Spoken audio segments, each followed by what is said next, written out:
Hello, friends, fiends, and fellow UBTubers, and welcome to episode 667 of the Daily Comic and Collectible. Today, the collectible of the day is the Hasbro Toys, Marvel Comics, Marvel Legends series, Spider-Man Retro Collection, Tarantula action figure. A former revolutionary, Tarantula serves New York's underworld as a robber and a mercenary. Bring the excitement and wonder of the Marvel Universe to your collection with the Tarantula from the Retro Marvel Legends series. This Tarantula 6-inch scale action figure is inspired directly from the character's appearance in the Amazing Spider-Man comic book series. This 1/12 scale action figure features a premium design with hand-painted deco and has ultra articulation for advanced posing and play, featuring posable head, arms, and legs. Tarantula comes in a retro-inspired package designed to tribute the Toy Biz Toys design of the 1980s, just with updated art and style. Tarantula comes from the Spider-Man line of figures and was released in 2023 by Hasbro Toys. Now, the comic of the day is Amazing Spider-Man, Volume 1, issue number 233, with a cover date of October 1982, with story by Roger Stern, art by John Romita Jr., and cover by John Romita Jr. This issue is titled, Where in the is Nose Norton? The story opens with J. Jonah Jameson demanding to know where Nose Norton, a stool pigeon that the Bugle paid for information about the Brand Corporation, has vanished following Spider-Man's battle with the Cobra.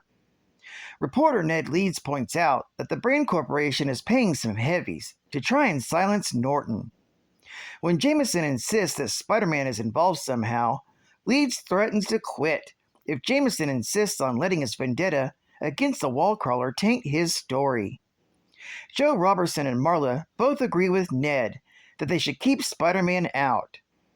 But Ned compromises with the publisher by telling him that if they find that Spider-Man is involved in the situation, they will pursue that angle.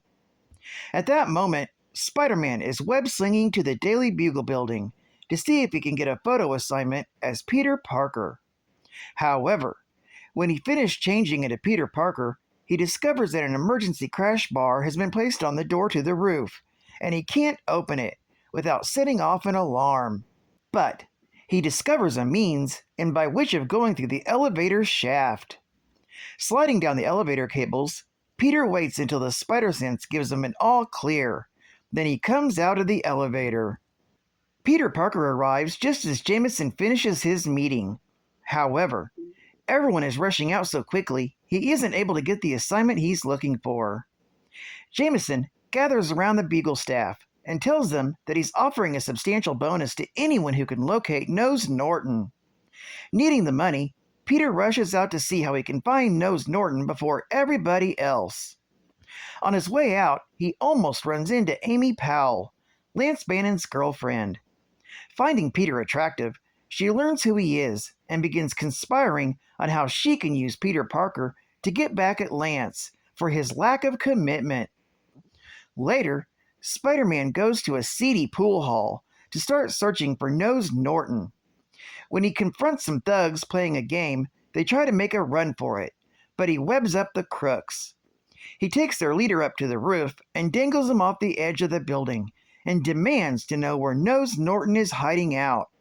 However, it turns out this thug is an undercover police officer, and Spider-Man's interference ruined his investigation. Embarrassed at making such a mistake, Spider-Man lets the undercover cop go and swings away.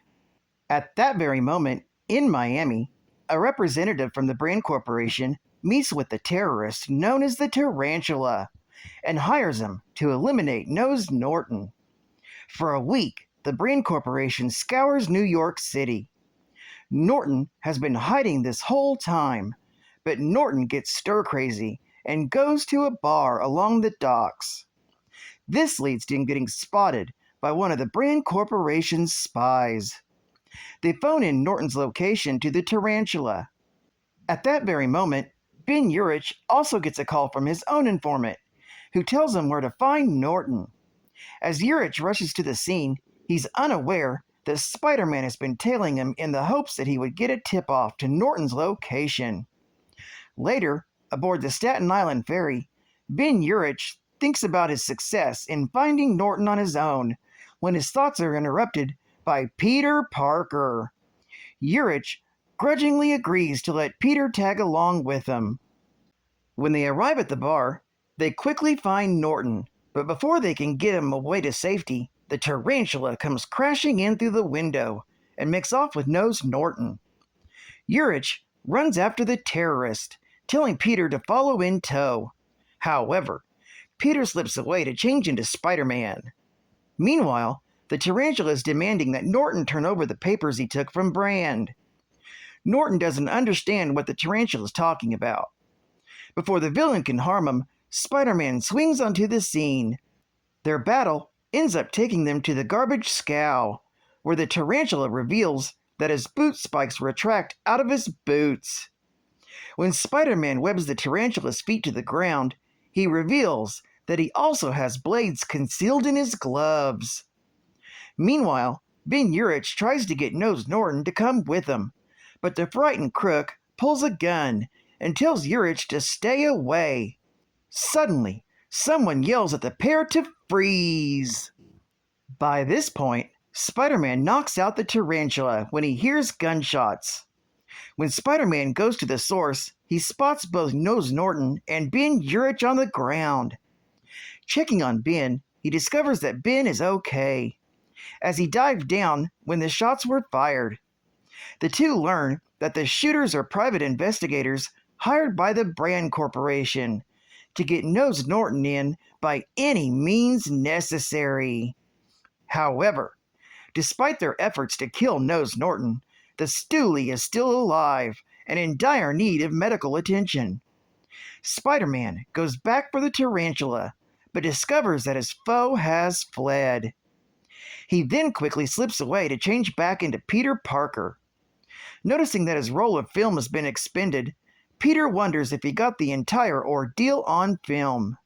When Ben asks where he was, Peter says he was taking photos, and both are curious to learn just what is on that roll of film.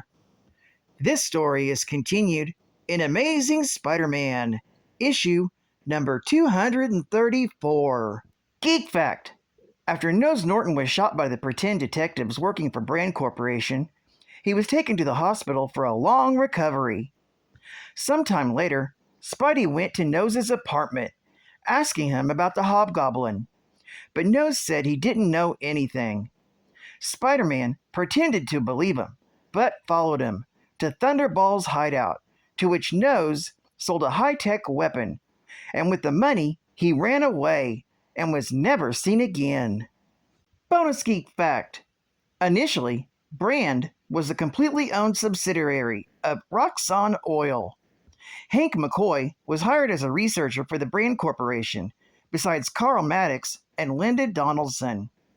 Maddox and Donaldson attempted to steal McCoy's research, but they failed, and McCoy drank a serum of his own creation that transformed him into a furry beast. Tony Stark and his assistant, Marianne Rogers, toured the facility. Stark came across the beast as Iron Man, until they were engaged by members of Brand Security. State-of-the-art gaming!